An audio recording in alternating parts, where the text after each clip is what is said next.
طيبا مباركا فيه كما يحب ربنا ويرضى وأشهد أن لا إله إلا الله وحده لا شريك له وأشهد أن محمدا عبده ورسوله يا أيها الذين آمنوا اتقوا الله حق تقاته ولا تموتن إلا وأنتم مسلمون أما بعد فإن أصدق الحديث كتاب الله وخير الهدي هدي محمد صلى الله عليه وسلم وشر الأمور محدثاتها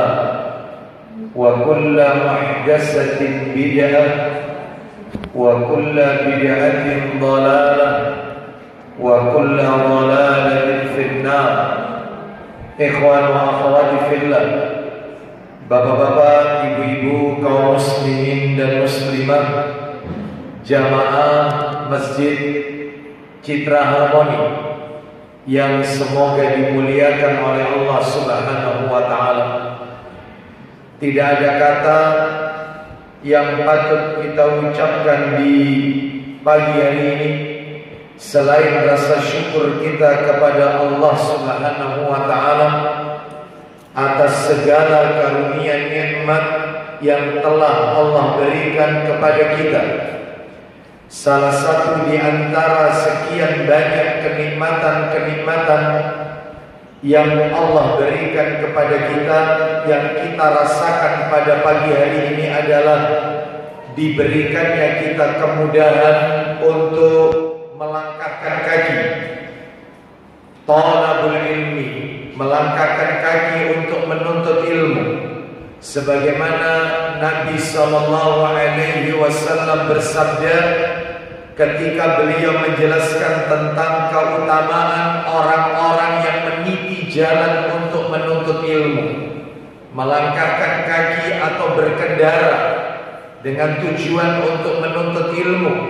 Kata baginda Nabi dalam hadis riwayat Muslim, man salaka tariqan yaltamisu fihi ilman sahalallahu lahu bihi tariqan ilal jannah. Barang siapa yang meniti jalan untuk mencari ilmu, maka Allah akan memudahkan baginya jalan menuju surga. Semoga kita semua termasuk di dalamnya.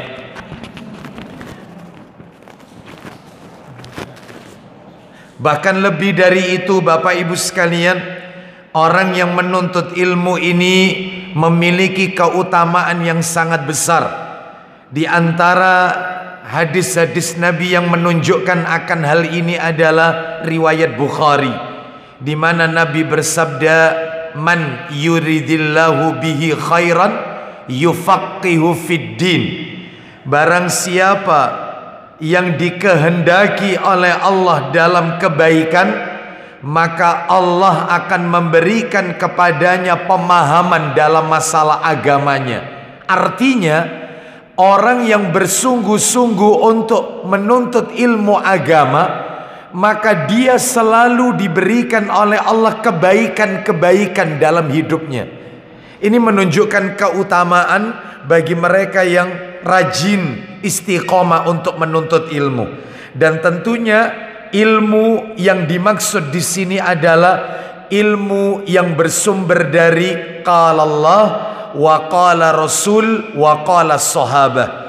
Ilmu yang bersumber dari apa yang Allah firmankan dalam Al-Quran, apa yang Nabi sabdakan dalam hadis-hadisnya, dan apa yang dipahami oleh generasi terbaik setelah Nabi, yaitu para sahabat, tabi'in, tabi'ut tabi'in, ridwanullah alaihim ajma'in. Semoga dengan kita meluangkan waktu di tengah kesibukan kita, di hari-hari mungkin sebagian orang menikmati hari ini sebagai hari libur, atau mungkin di hari kita mungkin bersama dengan keluarga, tapi kita menyempatkan waktu untuk duduk sejenak mendengarkan ayat-ayat Allah dan hadis-hadis Nabi sallallahu alaihi wasallam di pagi hari ini. Mudah-mudahan apa yang kita lakukan di pagi hari ini tercatat di sisi Allah sebagai amalan saleh yang bisa memperberat timbangan amal kebajikan kita kelak di yaumil hisab. Bapak Ibu kaum muslimin dan muslimah rahimani wa rahimakumullah, tidak memperpanjang muqaddimah, kita lanjutkan materi kita. Seperti biasa, kajian kita di Sabtu yang pertama di Masjid Citra Harmoni, ya. Kita sementara berada di majelis ini karena masjidnya dalam tahap renovasi total, ya. Maka dan mudah-mudahan Allah berikan kemudahan dalam pembangunannya, dan mudah-mudahan bagi mereka yang mendermakan hartanya untuk pembangunan masjid termasuk amal jariah yang tidak akan pernah putus hingga kelak yaumil qiyamah. Dan mudah-mudahan hartanya diberkahi serta diberikan ganti yang lebih baik oleh Allah Subhanahu wa taala. Bapak Ibu kaum muslimin dan muslimah rahimani wa rahimakumullah. Kita lanjutkan materi kita. Seperti biasa, kajian kita adalah membahas tentang kitab yang ditulis oleh Syekh Yusuf bin Abdullah bin Yusuf Al-Wabil hafizahullah ta'ala, yaitu kitab yang berjudul Asyratus Sa'ah, kitab yang berjudul tentang ensiklopedi hari kiamat, ya. Kitabnya waktu itu sudah saya tunjukkan, besar kitabnya, dan itu sudah nggak terbit lagi bukunya itu, ya, karena saya punya buku itu sudah lebih dari 10 tahun yang lalu. Ensiklopedi hari kiamat, Bapak Ibu sekalian. Baik, itu fotokopi yang kapan? Oh, banyak yang lama ya. Oh, baik ya. Yang sebelumnya kan ya. Baik, taib. Jadi itu sudah lewat itu. Fotokopi sudah lewat, tinggal nanti kita lanjutkan aja nanti pembahasannya karena memang belum tuntas. Itu ya. Jadi bukan fotokopi baru untuk materi hari ini, bukan, ya. Itu nanti tinggal dianu karena yang hadir pagi hari ini mungkin ada beberapa yang baru, ya. Baik, Bapak Ibu sekalian, tentang hari kiamat. Berbicara hari kiamat itu artinya kita berbicara tentang rukun iman. Rukun iman yang kelima, iman kepada hari akhir. Berbicara tentang hari akhir itu artinya kita juga berbicara tentang perkara-perkara gaib.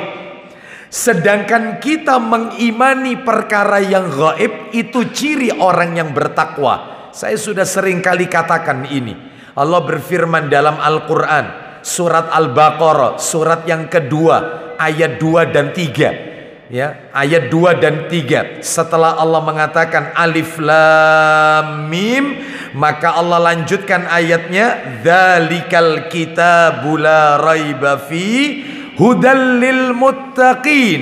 Yang artinya, silakan Pak Dedi dibaca kitab Al-Quran ini, silakan. Kitab Al-Quran ini tidak ada keraguan padanya, petunjuk bagi mereka yang bertakwa. Siapa orang yang bertakwa yang dimaksud dalam ayat ini?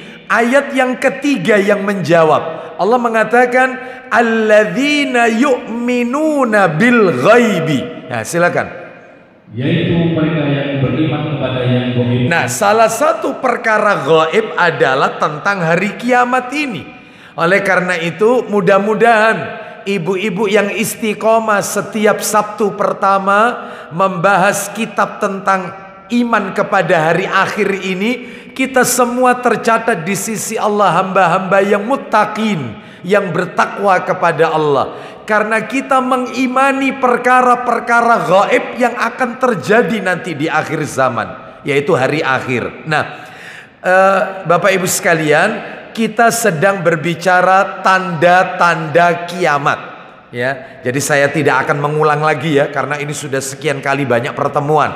tanda kiamat itu ada dua. Ada tanda kiamat yang kecil, ada tanda kiamat yang besar. Bedanya simple. Apa itu? Tanda-tanda kiamat kecil itu adalah peristiwa-peristiwa yang terjadi dan berlangsung terus serta kejadiannya dianggap biasa oleh manusia dan berlangsung terus sampai hari kiamat. Apa contohnya? Banyak. Makanya nanti kita bahas satu persatu ya. Dan kita baru masuk tanda kiamat kecil itu baru yang nomor 2, 1 dan 2, yaitu durhaka, banyaknya anak yang durhaka kepada orang tua. Dan yang kedua, orang yang kaya mendadak, banyaknya OKB, orang kaya baru.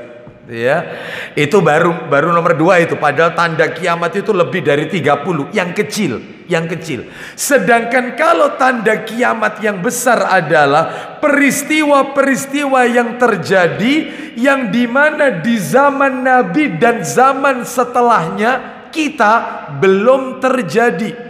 Belum. Di zaman Nabi sampai di zaman kita belum terjadi. Tapi nanti akan terjadi yang kemunculannya tidak dianggap lumrah. Nggak biasanya sudah. Contohnya, matahari terbit dari arah terbenamnya. Biasanya terbit dari arah timur. Ini nggak terbitnya dari arah barat. Loh, kan nggak biasa yang kayak begini. Terus kemudian akan muncul Dajjal, akan turun Nabi Isa. Ya kiamat besar yang kayak begini. Dan itu nanti belum kita bahas karena kajian kita masih panjang ya, masih panjang. Baik, oleh karena itu ayo kita bahas sekarang, masuk materi kita, tanda-tanda kiamat kecil. Fotokopinya sudah di tangan Bapak Ibu. Mari kita dengarkan hadis Nabi yang berbicara tentang 2 tanda kecil. 2 tanda kecil. Apa itu? Anak yang memposisikan dirinya sebagai tuan, sedangkan orang tuanya diperbudak, alias munculnya anak-anak durhaka. Ya. Dan yang kedua, orang yang dulunya telanjang kaki, tidak memakai pakaian, hidup serba kemiskinan, tiba-tiba kaya, mendirikan bangunan mewah. Nah, orang kaya baru, kaya mendadak. Ya, baik, sekarang kita baca ulang hadisnya. Setelah itu nanti kita lanjutkan bulan kemarin sampai di mana. Nanti kita lanjutkan pelajarannya. Yaitu sudah pegang semua ya fotokopinya ya hadisnya ya. Baik, saya akan bacakan yaitu hadisnya Bapak Ibu sekalian. Tanda-tanda tersebut adalah 1. Budak wanita melahirkan majikan. Budak wanita melahirkan majikan. Nanti kita bahas. Yang kedua, kaya mendadak. Betul ya? Tulisannya begitu ya? Betul ya? Baik, kita lanjutkan. Saya bacakan hadisnya. Siap, kita dengarkan. Pak Dedi belum dapat fotokopinya. Belum dapat fotokopinya. Ada sisa fotokopi? Ya. Baik, kita dengarkan hadisnya. Kita baca ulang hadisnya. Ya, kita baca. Nomor 1, budak wanita melahirkan majikan. Ya, tolong fotokopi itu selalu dibawa ya. Karena nanti nomornya itu urut terus. Ya, nomornya itu urut terus. Sekarang kan berhenti nomor 2, kaya mendadak. Nanti ada yang nomor 3, nomor 4, nomor 5, sampai nomor 30. Lebih bahkan. Itu ya. Makanya terus dibendel kalau bisa.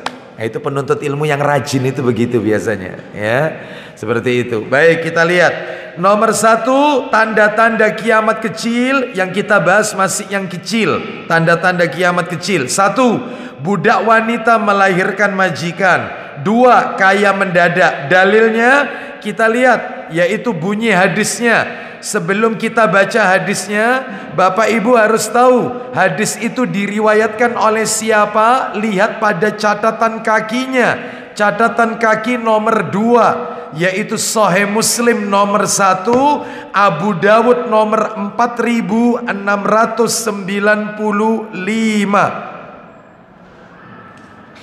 Ya, 4695. Tirmidzi 2610 dan Ibnu Majah nomor 53. Baik, kita baca dari awal. an Umar bin al-Khattab radhiyallahu anhu qala. Silakan Pak Dedi. Dari sahabat Umar bin Al-Khattab radhiyallahu anhu, ia berkata, Bainama nahnu julusun inda Rasulillah sallallahu alaihi wasallam dzata yaumin. Silakan. Suatu hari kami para sahabat duduk di dekat Rasulullah sallallahu alaihi wasallam. Idh tala'a alaina rajulun syadidun bayadus siyabi syadidu sawadas sya'ri. Saya ulang ya. Idh tala'a alaina rajulun syadidu bayadus siyabi syadidu sawadas sya'ri. Silakan. Tiba-tiba muncul seorang laki-laki yang memakai pakaian sangat putih dan rambutnya amat hitam. Berarti tidak ada bekas-bekas tanda bepergian. Biasanya orang itu kalau bepergian kan bajunya lecet, rambutnya kusut, masai, berdebu. Ini nggak ada. Bersih, rapi, rambutnya hitam, legam, tertata dengan baik. Ya berarti nggak ada tanda-tanda orang ini dari luar kota, dari safar misalnya. Nggak ada. Dan tidak ada satupun yang kenal siapa orang ini. Ya jelas lawang ini malaikat. Malaikat menjelma menjadi manusia. Ini ceritanya ini. Ya, kita lanjutkan. La yura alaihi asarus safar wa la ya'rifuhu minna ahad. Silakan. Tidak terlihat tanda-tanda bekas perjalanan darinya. Ya kan? Terus. Dan tidak ada seorang pun dari kami yang mengenalnya. Hatta jalasa ila Nabi sallallahu alaihi wasallam fa asnada rukbatayhi ila rukbatayhi wa wada'a kaffayhi ala fakhidayhi. Silakan. Sambil dibayangin sampai akhirnya ia pun duduk di hadapan Nabi sallallahu alaihi wasallam. Lalu lututnya disandarkan kepada lutut Nabi sallallahu alaihi wasallam. Lutut ketemu lututnya orang ini ditempelkan dengan lututnya Nabi. Terus dan meletakkan kedua tangannya di atas paha Nabi sallallahu alaihi wasallam. Waduh, berarti sudah ada berhadapan, wajah ketemu wajah ini. Sudah. Karena dekat sekali ini. Ya, apa itu istilahnya? Face to face. Ya. Baik, kita lanjutkan. Wa qala ya Muhammad akhbirni anil Islam. Sahabat itu kalau manggil Nabi itu ya Rasulullah. Ini tiba-tiba orang ini manggilnya ya Muhammad. Makanya para sahabat itu terheran-heran. Semuanya mengatakan wahai Rasulullah. Ini tidak, wahai Muhammad. Lu bayangkan. Lanjut, silakan Pak Dedi. Artinya.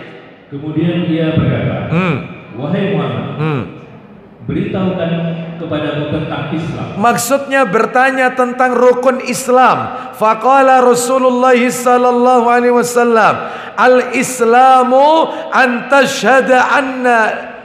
tashhada an la ilaha illallah wa anna Muhammadan Rasulullah wa tuqimus shalah wa tu'tiyaz zakah wa tasumu ramadhana wa tahujjal baiti in istata'ta ilaihi sabila. Silakan. Kemudian Rasulullah SAW menjawab, iya, Islam adalah engkau bersaksi tidak ada ilah yang berhak diibadahi dengan benar kecuali Allah. Terus. Dan sesungguhnya Muhammad adalah Rasul Allah. Itu rukun Islam pertama. Lanjut. Mendirikan sholat. Itu yang kedua. Menunaikan zakat. Itu yang ketiga. Berpuasa di bulan Ramadan. Rukun Islam keempat. Dan menunaikan ibadah haji ke Baitullah jika engkau telah mampu melakukannya. Itu rukun Islam yang kelima. Terus qala sadaqta. Silakan. Laki-laki itu berkata, engkau benar. Kan aneh kan? Dia yang bertanya, dia yang membenarkan. Nah, seperti itu. Lalu apa kata Umar bin Khattab radhiyallahu an? Fa'ajibna lahu yas'aluhu wa yusaddiquhu. Silakan. Maka kami para sahabat terheran-heran. Ia yang bertanya, ia pula yang membenarkannya. Qala fa akhbirni 'anil iman. Ia bertanya lagi. Apa pertanyaan yang kedua? beritahukan kepadaku tentang iman. Rukun iman sekarang yang ditanya. Qala an tu'mina billahi wa malaikatihi wa kutubihi wa rusulihi wal yaumil akhir wa tu'mina bil qadari khairihi wa syarrihi. Silakan. Nabi menjawab, Iya. iman adalah engkau beriman kepada Allah. 1, Malaikat-malaikatnya, 2, kitab-kitabnya, 3, Rasul-Rasulnya, 4. hari akhir, Itu rukun iman yang kelima. dan beriman kepada takdir Allah yang baik dan yang buruk. Baik, rukun iman ada 6, sudah dijelaskan. Apa yang dikatakan laki-laki itu lagi? Qala sadaqta. Laki-laki itu berkata, engkau benar. Baik, sekarang berikutnya pertanyaan ketiga. Qala fa akhbirni 'anil ihsan. Ia bertanya lagi, beritahukan kepadaku tentang ihsan. Qala an ta'budallaha ka'annaka tarahu fa illam takun tarahu fa innahu yaraka. Silakan. Nabi menjawab, hendaklah engkau beribadah kepada Allah seakan-akan engkau melihatnya. Hendaklah engkau kalau beribadah seakan-akan engkau melihat Allah. Kalau tidak bisa dilihat, karena mustahil bisa melihat Allah di dunia. Melihat Allah itu nanti di akhirat, di surga Allah. Makanya kenikmatan yang paling tinggi bagi penduduk surga dari seluruh kenikmatan surga, melihat wajahnya Allah Subhanahu wa taala. Itu ada riwayatnya, hadis Muslim. Semua akan melihat, yaitu wajah Allah nanti di surga itu. Semuanya Allah akan tunjukkan. Yang selama ini kita Allahu Akbar sujud, ya, kita sebut nama Allah, astagfirullah, masya Allah, Allah, itu nanti Allah akan menunjukkan wajahnya. Semua manusia akan lihat di surga. Nah, ini kenikmatan yang luar biasa, ya, yang memberi kita rizki, yang menghidupkan kita, yang mematikan kita, yang memberikan kita yaitu jodoh, yang memberikan kita anak keturunan, ya, dan seterusnya. Itu nanti akan menunjukkan wajahnya nanti di hari kiamat, yaitu Allah Rabbul Izzati wal Jalalah. Nah, katanya Nabi, katanya Nabi, ihsan itu adalah ihsan, engkau beribadah seakan-akan engkau melihat Allah. Kalau engkau tidak bisa melihat Allah, maka cara yang kedua, silakan.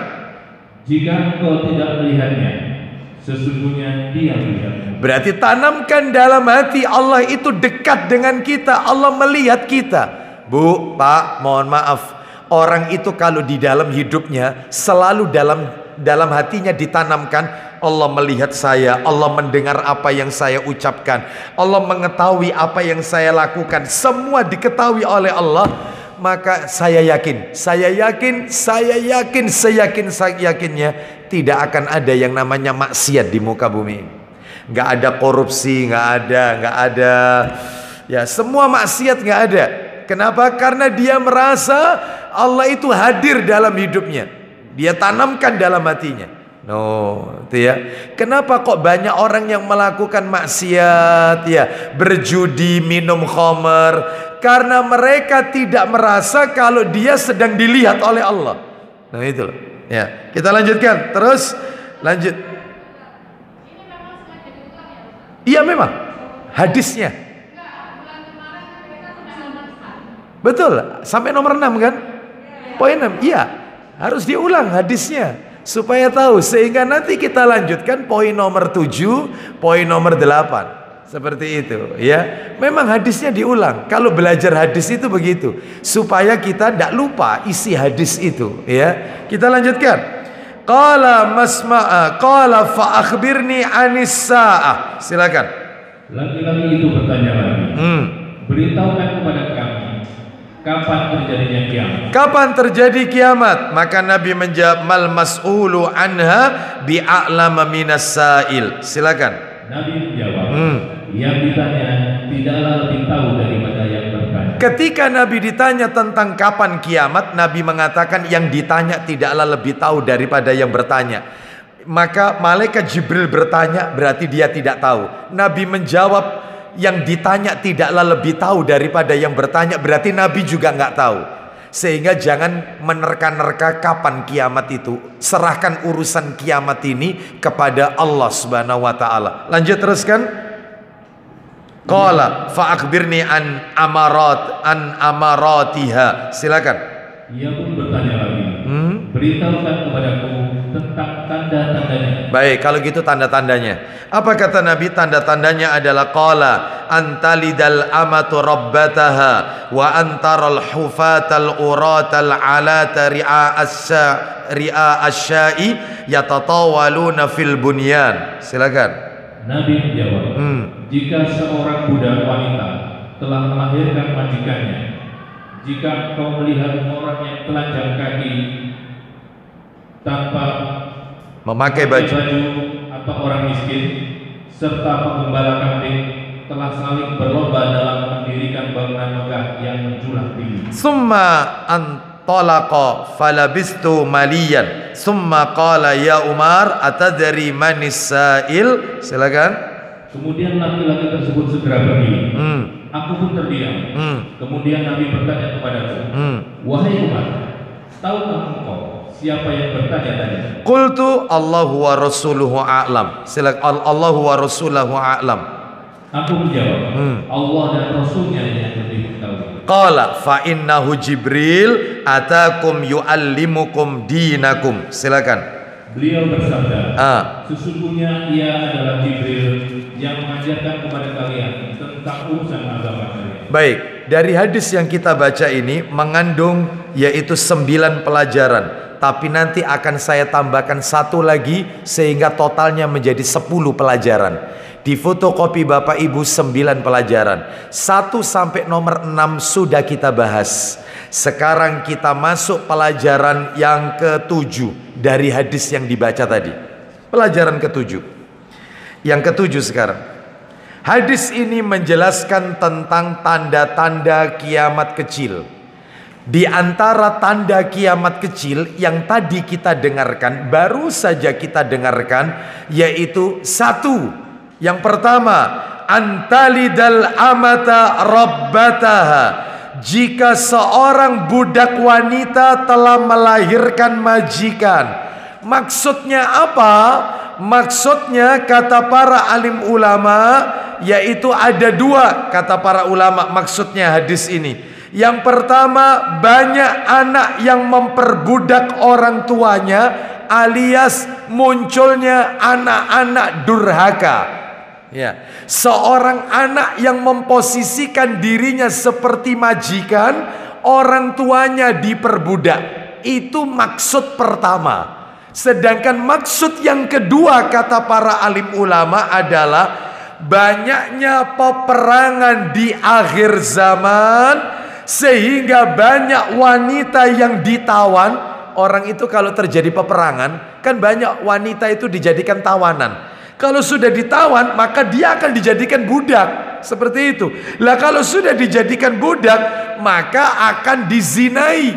Yaitu maka budak tersebut yaitu disetubui, mohon maaf ya, berhubungan intim dengan sang majikan sampai hamil, sehingga nanti anaknya statusnya bukan budak tapi majikan. Jadi budak itu kalau dijima oleh majikan, budak dijima oleh tuannya, majikannya, anaknya itu statusnya tidak ikut budak, nggak ikut ibunya, tapi ikut jadi majikan. Maka ini yang dimaksud katanya para ulama, munculnya banyak peperangan. Lah kalau kayak di Indonesia gini, Ustadz mau diterapkan, wong di Indonesia ini ndak ada peperangan.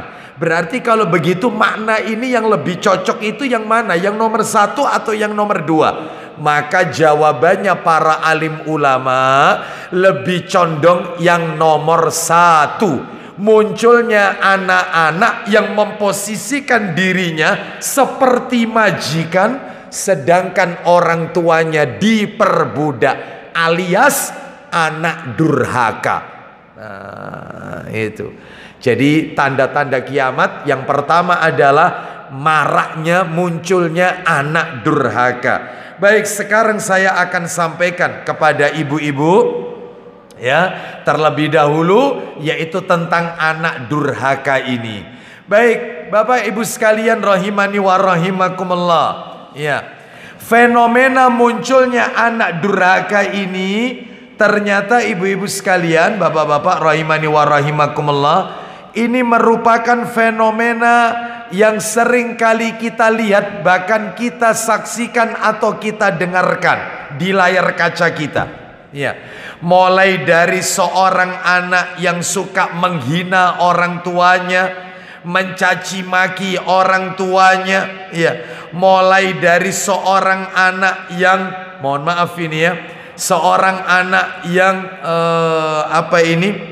tidak menuruti kemauan orang tuanya, sampai pada tingkat seorang anak yang tega menuntut ibunya di meja hijau. Ada nggak yang kayak begini? Ya, seorang ibu dituntut anaknya 1 M. Bayangkan, dia lupa kalau dia pernah menghisap air susu ibunya. Lupa. Dia lupa ketika lahir yang membersihkan kotorannya adalah orang tuanya. Dengan tangan kanan orang tua yang selalu dipakai oleh orang tuanya untuk memasukkan makanan ke mulutnya. Dan orang tua tidak mengenal jijik. Dia lupa. Dia lupa kalau orang tuanya yang sudah membesarkan dia. Bahkan ada seorang anak yang gara-gara uang jajan tidak diberi, dibunuh, dihilangkan nyawanya. Banyak. Ya ini yang kayak gini nih tanda-tanda kiamat. Bukan hanya mengolok-olok, bukan, sudah sampai pada tingkat berani menghilangkan nyawa. Gara-gara warisan, orang tuanya nyawanya melayang. Bayangkan. Banyak yang seperti ini. Oleh karena itu saya akan tunjukkan dalil-dalil kepada Bapak Ibu sekalian, yaitu tentang besarnya dosa durhaka kepada orang tua. Mohon maaf harus saya sampaikan. Saya, bapak-bapak dan ibu-ibu yang hadir di majelis ini belum tentu orang tua. Jadi jangan merasa orang tua. Saya ulang, saya, bapak-bapak dan ibu-ibu belum tentu orang tua, tapi pasti kita seorang anak yang punya orang tua. Maka saya akan tunjukkan dalil-dalil betapa besarnya dosa durhaka kepada orang tua. Di mana dalilnya? Kita kasih beberapa dalil. Yang pertama, silakan dibuka Sahih Targhib wa Tarhib. Iya betul, jilid 5, betul. Nomornya 2508. 2508. Setelah itu jangan ditutup, nomornya berdekatan. Saya akan tunjukkan kepada Bapak Ibu dalil-dalil betapa besarnya yaitu dosa durhaka kepada orang tua. Dalil yang pertama yaitu Sahih Targhib wa Tarhib nomor 2508. Baca Pak Dedi, silakan. Dari Abu Bakar radhiyallahu anhu yang menuturkan. Ya, silakan. Rasulullah SAW telah bersabda. Apa isi sabdanya? Maukah saya sampaikan kepada kalian? Iya. Tentang dosa-dosa yang paling besar. Kata Nabi, ala unabbi'ukum bi akbaril kabair. Maukah kalian aku tunjukkan dosa besar yang paling besar? Ini dedengkotnya berarti sudah. Ini di atasnya dosa besar, ini sudah. Dosa besar yang paling besar. Di antara sekian banyak dosa besar, ini yang paling besar. Apa itu? Nabi mengucapkannya berapa kali Pak Dedi? Teruskan. Nabi mengucapkannya 3 kali. Sampai Nabi mengucapkan 3 kali. Maukah kalian aku tunjukkan dosa besar yang paling besar? Maukah kalian aku tunjukkan dosa besar yang paling besar? Maukah kalian aku beritahu dosa besar yang paling besar? Diulang sampai 3 kali. Berarti ini menunjukkan tentang wajib diperhatikan. Ya, silakan. Apa itu? Kami menjawab. Iya. Ya, wahai Rasulullah. Tentu wahai Rasulullah. Apa dosa besar yang paling besar itu? Silakan. 1. Beliau bersabda. Asyirku billah. Silakan. Mempersekutukan Allah. Mempersekutukan Allah alias syirik. Syirik nomor 1.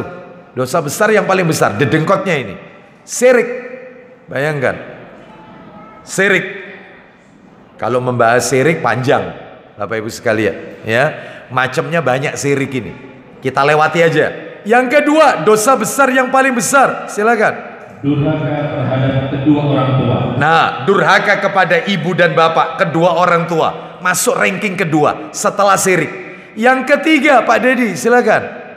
Pada saat itu beliau sedang bersandar. Terus, lalu duduk tegak dan bersabda. Stop. Awalnya Nabi itu bersandar demikian, Bapak Ibu sekalian. Awalnya Nabi ketika mengatakan syirik. Yang kedua, wa uququl walidain, durhaka kepada orang tua. Untuk menyebut yang nomor 3 agak tegak begini Nabi. Ini untuk menyebut yang nomor 3 ini, duduknya ditegakkan begini, tidak bersandar. Ya, apa kata Nabi yang nomor 3? Dosa besar yang paling besar. Silakan. Ketahuilah dan juga ucapan palsu dan kesaksian palsu, yaitu ala qauluz zur, ucapan dusta, ucapan sumpah palsu. Ya, sumpah palsu, ucapan dusta atau kesaksian palsu. Ya, makanya orang kalau dikit-dikit sumpah, wallahi, wallahi, demi Allah, tapi dusta, besar itu dosanya. Ya, demi Allah Bu, ini barangnya ini kualitas nomor 1. Sudahlah, nggak ada lagi barangnya ini, sudah ini istimewa barangnya. Padahal itu KW1 itu. Pakai sumpah lagi, demi Allah Bu, saya itu tidak ambil banyak untungnya itu. Yang tak kasihkan panjenengan itu ya harga kulaan itu. Demi Allah saya tidak ngambil untung, padahal untungnya sudah banyak. Wallahi, demi Allah, itu sumpah palsu, kesaksian palsu, ucapan palsu. Wih, besar itu. Setelah syirik, durhaka, setelah itu ucapan palsu. Rankingnya itu dosa besar paling besar. Ya, makanya seorang suami tanya sama istrinya, dari mana kau? Kok pulang jam segini? Ya dari taklim. Biasanya taklim di undangan, di flyer 8.30 sampai pukul 10. Zuhur kau nyampe rumah. Dari mana? Demi Allah Pak, aku ini Pak dari taklim Pak, demi Allah. Padahal keliling dulu ke temannya dulu. Keliling ya, terus itu. Tadi ya wes aku ngaku, iku mau aku mampir dhisik Pak. Lah kau. Dosa besar itu. Katakan, kenapa? Apa susahnya jujur? Sampaikan aja. Dan kenapa kok tidak izin? Mestinya dia mau melangkah itu izin. Aku nanti mau mampir, diizinkan atau tidak? Tidak, langsung pulang. Selesai. Seperti itu. Ya. Oleh karena itu, maka ini menunjukkan kepada kita hati-hati dengan perkataan kesaksian palsu. Terus kemudian apa yang terjadi Pak Dedi? Belum kelar itu hadisnya. Kata Nabi, silakan. Beliau terus mengulang-ulanginya. Terus hingga kami mengatakan, mudah-mudahan saja beliau diam. Nah, beliau terus ngulang-ulang sampai sahabat yang mendengarkan, mudah-mudahan Nabi itu diam. Mudah-mudahan Nabi itu diam. Terus diulang-ulang. Syirik, durhaka kepada orang tua, kesaksian palsu, syirik, durhaka, terus diulang-ulang. Kata para sahabat, mudah-mudahan Nabi diam. Berat ini. Hati-hati, jangan suka bersumpah kesaksian palsu. Atau dia dijadikan saksi di pengadilan. Apa betul Anda menyaksikan kalau dia ini melakukan ini? Enggak, dia nggak pernah berbuat itu kok. Padahal melakukan. Hati-hati. Ya, kesaksian palsu. Hati-hati. Ya. Baik, kita lanjutkan sekarang. Itu dalil pertama ya. Sekarang dalil kedua yang menunjukkan durhaka kepada orang tua itu dosa besar. Ya, kita bahas ini yang nomor 7 tadi itu loh.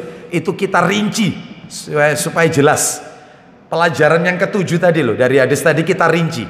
Dalil yang kedua, ayo dibuka Sahih Targhib wa Tarhib. Nomornya yaitu 2511. 2511. Ayo dibaca, silakan. Dari Ibnu Umar. Ya. Radhiyallahu anhu. Ya, silakan. Dari Rasulullah SAW. Beliau bersabda. Apa isi sabdanya? Salasatun la yandurullahu azza wa jal ilaihim yaumal qiyamah. Silakan. Ada 3 orang yang mana Allah tidak akan melihat mereka dengan pandangan rahmat pada hari kiamat. Lu bayangkan, ada 3 orang yang tidak mau dilihat. Allah tidak mau melihat mereka. 3 orang yang tidak akan dilihat oleh Allah nanti di hari kiamat. Apa itu? Bahasa pojok kampungnya itu nggak direken. Bisa dibiarin aja. 3 orang. Siapa mereka ini? Yang pertama kata Nabi, ya, waduh, masuk nomor 1 ini malahan. Kata Nabi, orang yang tidak akan dilihat Allah. Al-aqu liwalidayh. Silakan Pak Dedi. Yaitu orang yang durhaka kepada kedua orang tuanya.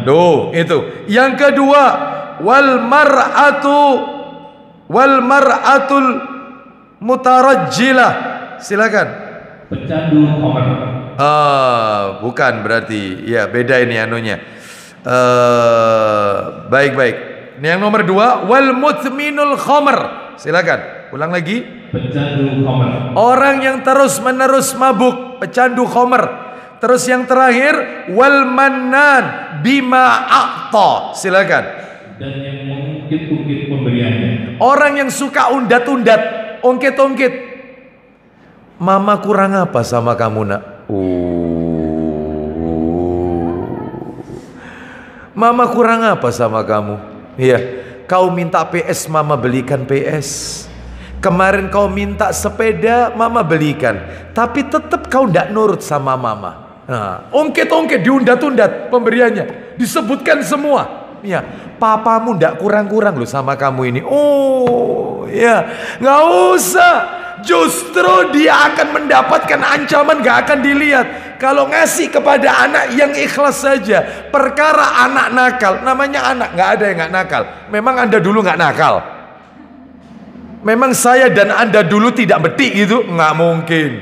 Nggak mungkin. Kita lupa kita bikin pusing orang tua kita sampai nggak bisa tidur. Kita lupa. Giliran kita punya anak kita goda, nakal, nggak nurut, terus kita vonis. Kau kurang ajar ya sama mama ya. Divonis, bukan doa. Ini ucapan loh ini. Sehingga terus akan kurang ajar. Nggak pernah kemudian terus dikatakan sama anaknya, ya Allah nak, doakan mama sabar nak ya. Dan kau tak doakan jadi anak yang soleh. Doa yang kayak begini, ini enggak. Kurang ajar ya, terus no. Kurang ajar, terus. Kurang ajar. Ya kurang ajar terus. Sabar. Ya, makanya semakin banyak anaknya tambah banyak, tambah sabar mestinya. Ini enggak, semakin banyak anak enggak tambah sabar. Karena tiap anak itu punya karakter beda-beda. Yang ini pendiam, sing iki hake omongi, mau cepet terus. Kan banyak yang kayak gini ya. Yang satunya kalau enggak ditanya, enggak diem. Kamu mau ini tanah? Dan terus yang ini, iki piye karepe? Sehingga semakin punya banyak anak, karakternya beda-beda, semakin dewasa orang tuanya. Ini enggak tambah dewasa. Sabar. Maka jangan kalimat vonis yang keluar. Wajar, namanya anak. Dia enggak tahu. Iya, dia belum balik, dia belum berakil, belum punya akal yang bisa memikirkan baik dan buruknya. Wajar. Iya. Oleh karena itu, maka jangan undat-undat. Ya, jangan undat-undat. Nanti kadang ada anak sama orang tuanya. Anak ini bantu terus orang tuanya. Orang tuanya sudah pensiun. Anaknya bantu terus tiap bulan, ya minta terus.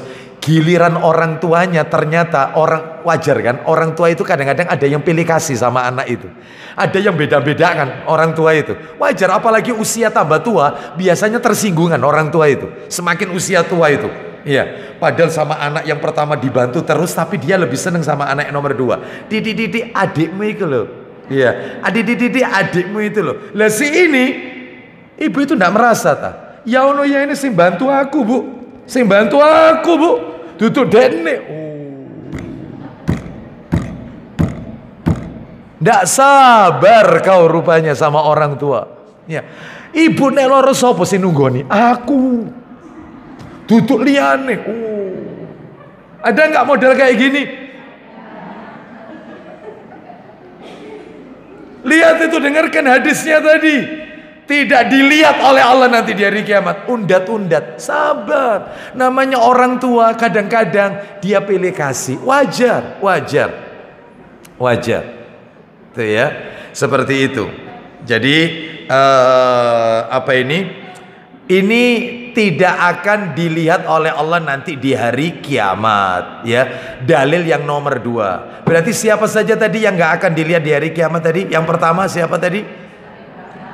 orang yang durhaka. Yang kedua, pecandu khomer. Ya, yang ketiga, orang yang ungkit-ungkit, undat-undat pemberian. Ya, baik, kita lanjutkan. Masih ada Pak Dedi? Masih ada. Teruskan Pak Dedi, teruskan. Kita dengarkan. Hadisnya belum kelar. Silakan. Ada 3 orang yang tidak akan masuk surga. Loh, sekarang 3 orang yang tidak akan masuk surga. Siapa 3 orang ini? 1, yaitu orang yang durhaka kepada kedua orang tuanya. diulang lagi, al-aqli walidai. Ya, anak yang durhaka kepada orang tuanya. Yang nomor 2 Pak Dedi, Dayus. dayus. Siapa itu dayus?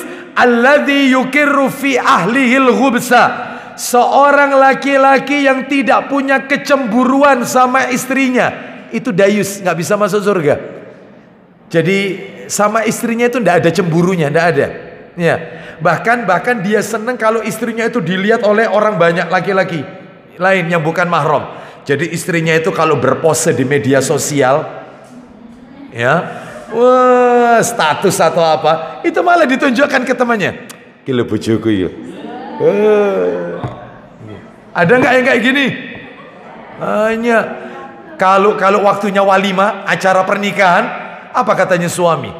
Kamu kalau pergi sama saya, tolong bedakan. Kalau kamu taklim, nggak apa-apa. Bajumu lebar-lebar ya, kayak ninja Atori itu ya, lebar-lebar, nggak apa-apa, nggak apa-apa. Tapi kalau kamu pergi sama aku, ini katanya dia nih, suami dayus ini, pergi sama aku, tolong pakai jilbab yang sewajarnya aja. Ya, aku kepingin, apa itu, kamu sama aku kepingin kamu tampil cantik. Begitu di walimah, artinya pengen ditunjukkan. Iki loh, bujuku ayu. Ini suami dayus gak bisa masuk surga. Suami yang membiarkan kemungkaran terjadi, wajah istrinya dinikmati, yaitu di IG, di status. Bahkan wajah istrinya bisa menjadi ajang maksiat. Loh kok bisa Ustaz? Iya, bagaimana tidak maksiat? Dia menikmati sambil melakukan onani. Laki-laki yang menikmati kecantikan wanita sambil dia melakukan onani. Bayangkan, maksiat. Belum lagi kena, yaitu ain, pandangan mata. Bisa, lihat foto tok bisa. Dilihat, ya, bisa. Orang ini jadi sakit, bisa. Penyakit ain, mata jahat, bisa, kena ain. Makanya nggak usah, yaitu berpose, menampilkan wajah di media sosial. Nggak usah. Ya, sosmed nggak usah. Ya, yang lain aja gambar pemandangan, gitu loh. Ya, kata-kata yang bagus, gitu. Ini tidak makan di resto mana.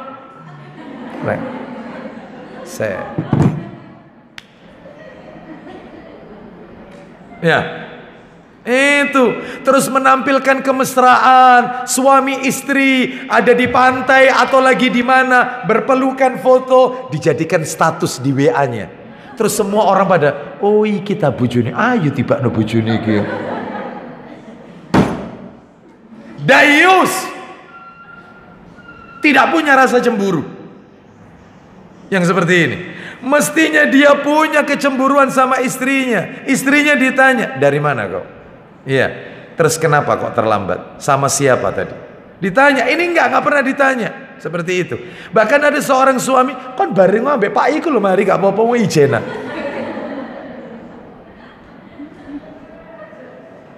Ya, seperti itu. Hati-hati, ya, hati-hati. Banyak suami yang kayak begini. Contoh lagi, seorang suami yang membiarkan kemungkaran dalam rumah tangganya. Seorang suami yang membiarkan anak perempuannya keluar rumah nggak pakai jilbab, dibiarin nggak pakai jilbab. Dayus, nggak bisa masuk surga.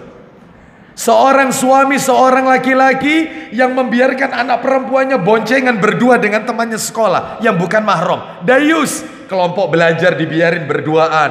Terus gak apa-apa sampai koncoi dewi. Dayus. Dayus. Seorang wanita, anak perempuan yang keluar menampilkan yaitu auratnya, entah itu bagian tubuhnya yang terlihat, menampilkan itu, lalu dinikmati oleh laki-laki di luar. Ya, dinikmati keindahan kemolekan tubuh wanita itu bapaknya, papa sama mamanya di rumah dapat terus transferan dosa itu. Itu yang namanya dosa jariah. Dapat terus. Jangan khawatir, dapat transferan kok, dapat. Jangan khawatir. Tapi dosa jariah. Jangan khawatir, dapat. Ya, hati-hati. Hati-hati. Maka mulai sekarang perhatikan rumah tangga kita, ya. Jangan sampai ada kemungkaran, karena kemungkaran dalam rumah tangga itu, kemaksiatan dalam rumah tangga itu ibarat sampah. Sampah. Ibu-ibu kalau di rumah menyapu rumah itu berapa kali, Bu, sehari, Bu? Nyapu rumah berapa kali sehari? 2 ya? 2 kali atau 3 kali. Apalagi kalau rumahnya pinggir jalan, kan banyak debu apa, sering kali disapu kan? Itu baru kotoran yang bentuknya debu Anda bersihkan. Lalu bagaimana kalau ada kotoran yang masuk ke rumah kita, namanya maksiat, namanya dosa. Contohnya, 1, memajang foto-foto makhluk bernyawa. Ini dosa, ini dipajang foto-foto makhluk hidup, gambar-gambar makhluk bernyawa, foto keluarga, foto pernikahan. 2, laki perempuan, arisan keluarga campur baur, ponaan, misanan, gak kenal, salaman tangan padahal bukan mahramnya ini. Belum lagi cipika-cipiki. Bayangkan sama adik ipar, kakak ipar. Yes. Dosa ini maksiat ada dalam rumah. Bapak Ibu tahu rumahnya orang Yahudi itu dihancurkan oleh Allah, itu ada dalam Al-Quran. Nanti saya tunjukkan ayatnya.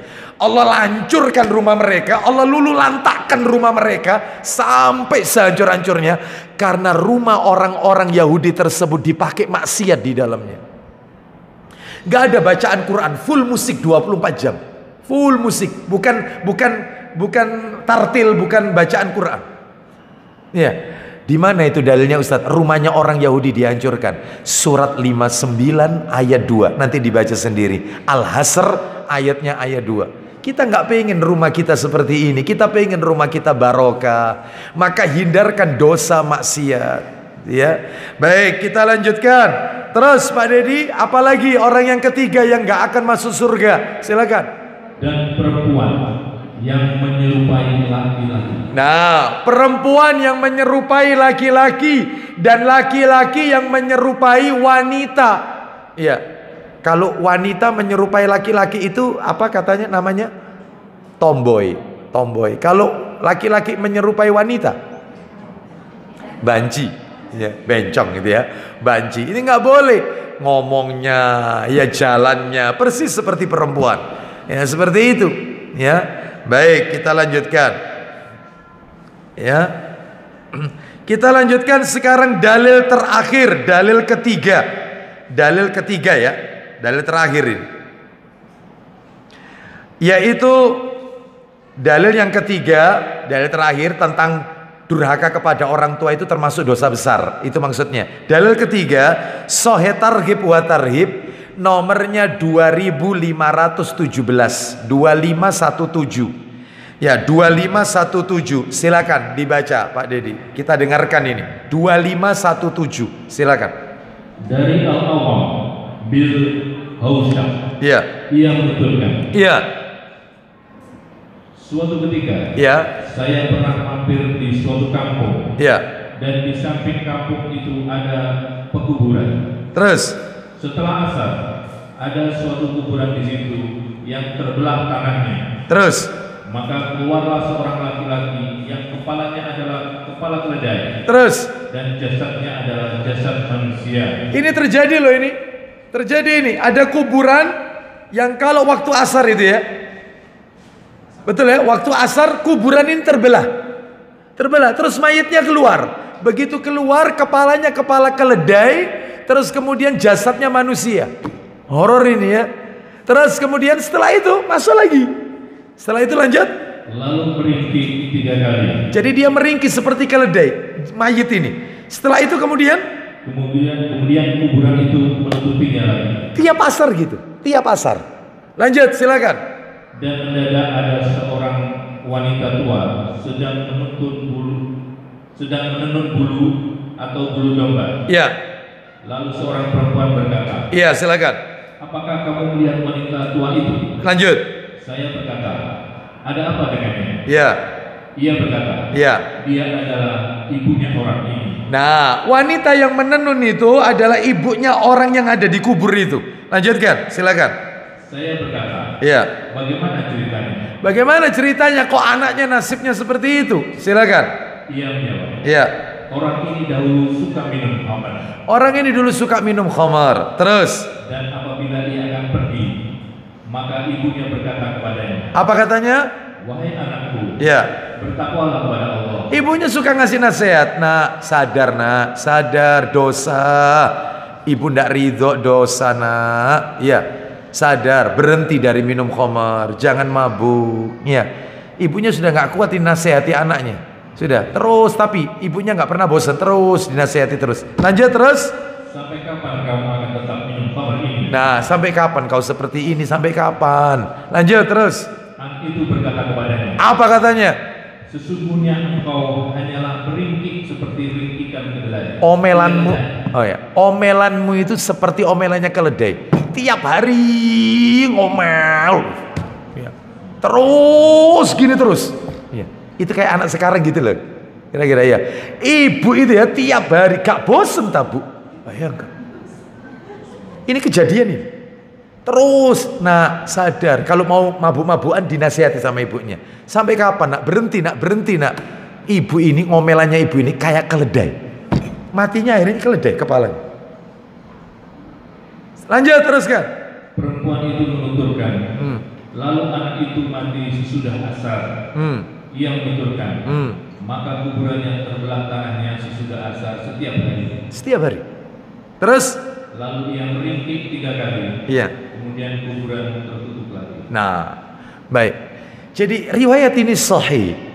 Ini sebagai peringatan bagi mereka yang durhaka. Makanya kalau dinasehati orang tua itu, kadang orang tua itu kan nasihati itu kita sudah tahu, tapi dia tetap nasihati. Nah, ibu nasihati. Kadang-kadang nggak sabar anak ini. Kadang-kadang dia mengatakan, iya bu, aku wis gede, wis ngerti. Nggak usah ngomong kayak begini. Sampaikan aja. Iya. Terima kasih bu, ya aku sudah dinasehati. Iya. Kadang ada orang tua itu yang ngelendek. Aku tahu kau lebih pintar daripada ibu. Ibu biar ndak sekolah nak, nggak sekolah. Ibu wong bodoh. Kau yang lebih pintar. Cuman ibu nuturi. Bu terima kasih tak dongakno ibu sehat, umurnya barokah. Mestinya begitu. Bukan kemudian iya bu. Ibu itu zaman dulu, aku ini zaman sekarang. Terus ketinggalan zaman ibu ini.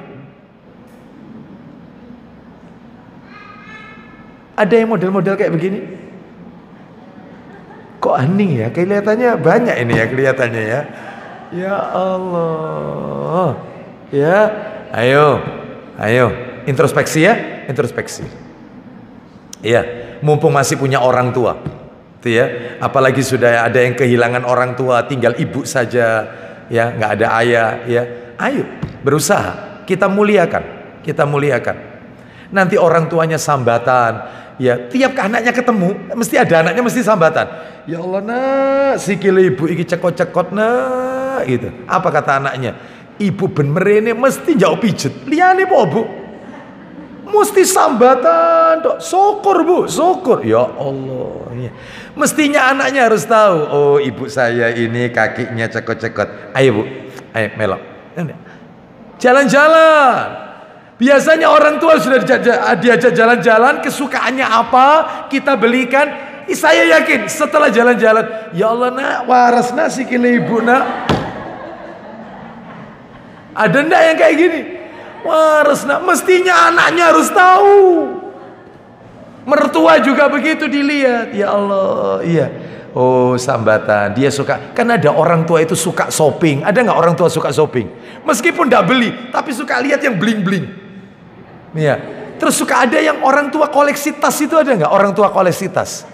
Ada meskipun sudah tua, koleksi tas dia ada. Maka anak mestinya tahu, kasih hadiah. Bu, tak kasih hadiah. Apa iku nak? Buka. Ya Allah nak, ya Allah cekot-cekot iki ilang kabeh nak.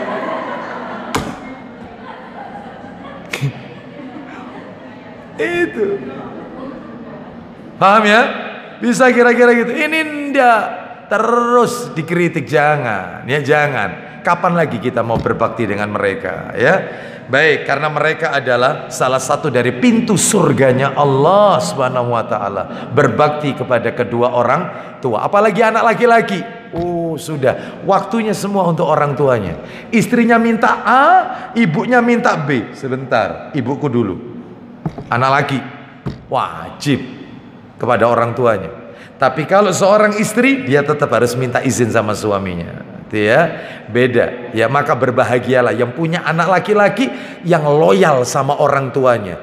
Dia lebih yaitu memuliakan orang tuanya daripada istri dan anak-anaknya. Itu. Tapi ada anak laki-laki itu yang kalau sama istrinya Masya Allah, sama orang tuanya pelit sekali. Ya, baik. Bahkan diatur sama istrinya. Nah, ini nggak boleh yang kayak begini. Saya yakin ibu-ibu di sini adalah tipikal seorang istri-istri yang soleha. Ya, baik. Kita lanjutkan.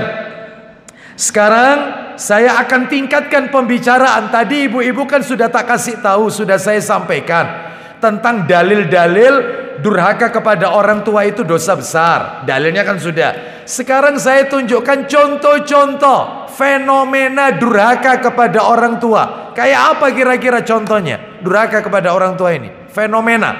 Ya. Seperti apa bentuknya? Di antaranya kata para alim ulama, yaitu kurang lebih ada 20 Bu, contoh-contohnya Bu. Waduh, banyak. Ya, silakan boleh dicatat, boleh, tidak pun tidak apa-apa. Ya. Contoh-contoh. Jadi kalau panjenengan punya anak masuk salah satu dari 20 ini, maka dia terindikasi kurang ajar dengan orang tua, durhaka. Maka harus dinasehati. Ya, mumpung belum parah. Ya, apa itu? Fenomena uququl walidain, fenomena durhaka. Contoh-contoh durhaka kepada orang tua. Satu, menyusahkan orang tua. Menyusahkan orang tua dengan perkataan atau perbuatan. Contohnya nih. Contohnya tidak mau sholat, ya. Terus tidak mau memperhatikan kata-katanya orang tua, itu ya. Ya ini suka bikin susah orang tua. Yang nomor dua, berkata ah atau uf atau cis, gitu loh. Ya, tatkala menolak perintahnya. Nak, tolong ibu belikan anu nak, atau ambilkan itu nak, itunya ibu nak. Halo bu. Ya. Itu nggak boleh. Ah, uf, cis, nggak boleh. Yang ketiga, bermuka masam di hadapan orang tua. Bermuka masam. Kalau sama teman-temannya, wah. Kalau tertawa, kakak. Begitu pulang ketemu orang tuanya. Dari mana nak tadi kau nak? Ya, luar. Ya. Ngapain tadi di luar? Cangkruan bu, ambil arek-arek bu. Ya, masam. Tapi kalau temennya yang telepon, oi, ya apa kabar? Iya, kapan? Bukan anak baik yang seperti ini. Durhaka. 3, mestinya terus mestinya terus menebar senyum dengan orang tua ini. 4, tidak suka menemani orang tua pada saat dibutuhkan. Nggak senang menemani orang tua pada saat dibutuhkan. Jadi kalau orang tuanya itu mau berobat, karena anaknya sudah kaya raya, itu dia nyuruh sopirnya itu. Coba antarkan mamaku, ini kuncinya, kontaknya, antarkan ke dokter, terus ini uangnya untuk ngambil obat di apotik, terus ini untuk dokternya, dan seterusnya. Terus nanti mama kalau mau minta apa, ini kamu tak bawa ini. Sudah. Itu pasti ibunya apa? Gelo. Ya, kecewa. Ya Allah nak, dulu kau waktu sakit, ndak peduli panas, ndak peduli hujan, ibu yang ngantarkan kau ke dokter. Tapi sekarang ibu seperti ini, sopirmu yang kau suruh, kau repot dengan urusan duniamu. Tinggalkan itu pekerjaan. Begitu dapat kabar ibu sakit, maaf, rapat saya tutup, selesai. Ya, seperti itu. Saya punya seorang teman, bahkan saya pernah cerita ini. Betul, ini kejadian. Saya punya teman saya ini masya Allah sama orang tuanya. Mudah-mudahan jadi pelajaran bagi kita semua. Satu saat dia ini saya mintai tolong. Antum kosong nggak? Kosong Ustaz. Kapan Ustaz? Pekan depan. Iya, kemana? Nemani aneh ke Jakarta. Ada kajian di Jakarta. Toib. Kalau gitu, anak pesankan tiketnya. Toib. Berangkat ini. Sampai di ruang boarding ini. Sudah tinggal nunggu aja. Ya, boarding. Ibunya telepon. Assalamualaikum. Waalaikumsalam. Iya bu. Iya bu. kau lupa ya tadi ya. Loh, apa Bu ya? Apa? Kamu itu loh tidak pernah kalau keluar tidak salaman sama mama. Tadi kok keluar tidak salaman? Iya, pulang saya. Ustadz, afwan Ustadz, antum bisa berangkat sendiri Ustadz. Tiketnya nanti ana ganti Ustadz. Afwan ini, afwan. Ana mau pulang Ustadz. Loh kenapa? Ada apa? Sakit ibu antum? Enggak. Ana lupa tidak salaman tangan. Ibu ana sampai telepon Ustadz. Ana tidak kepingin jadi dia kepikiran. Pulang hanya untuk anak laki. Mantap. Ada anak laki model gini. Iya ya Bu, lali sepisan ya Bu. Iya ya. Ini di situ saya ambil pelajaran sampai segitu ya. Ya Allah, Allah memberikan saya pelajaran. Harus begitu memang. Tinggalkan pekerjaan. Apa artinya dunia itu? Orang tua. Itu mestinya. Ya. Baik, jadi harus menemani orang tua. Ya, apalagi anak laki-laki. Ustadz saya di luar kota, Ustadz kerjaan saya di luar kota, Ustadz orang tua saya ada di kota yang lain jauh, Ustadz apalagi di luar pulau. Gimana Ustadz? Tinggalkan. Insya Allah Allah akan memberikan ganti yang lebih baik. Orang tua tinggal sendiri lagi. Seperti itu. Temani orang tua. Atau kalau bisa ajak dia. Kalau saya ajak itu tidak mau Ustadz, tidak mau dia Ustadz. Ya sudah, antum yang kesana. Seperti itu.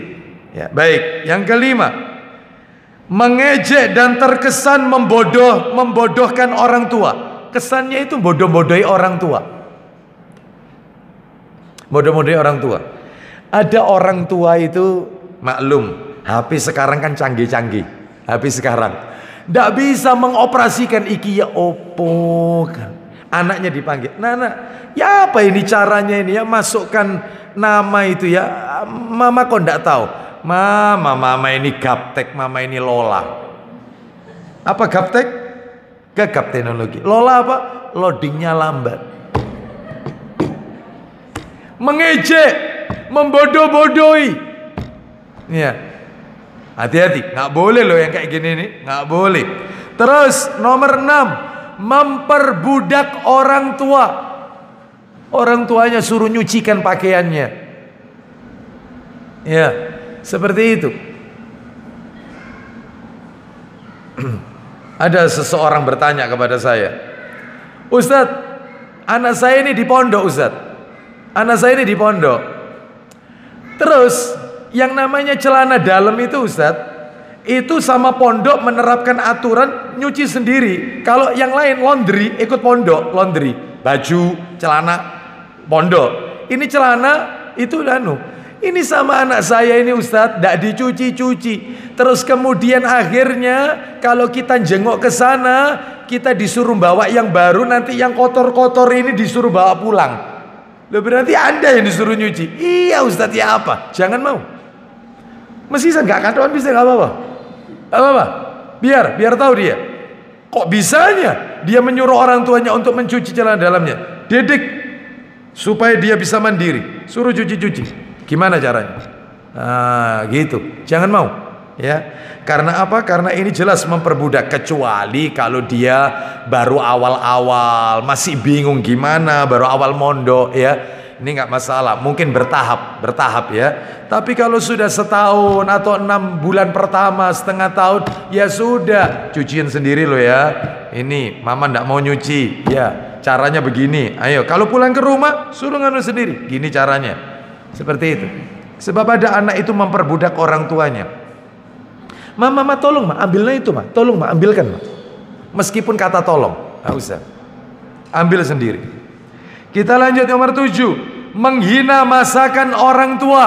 Oh, ini masuk durhaka ini. Bu, hari ini masak apa Bu? Ibu ndak masak nak, kata orang tuanya. Ibu ndak masak.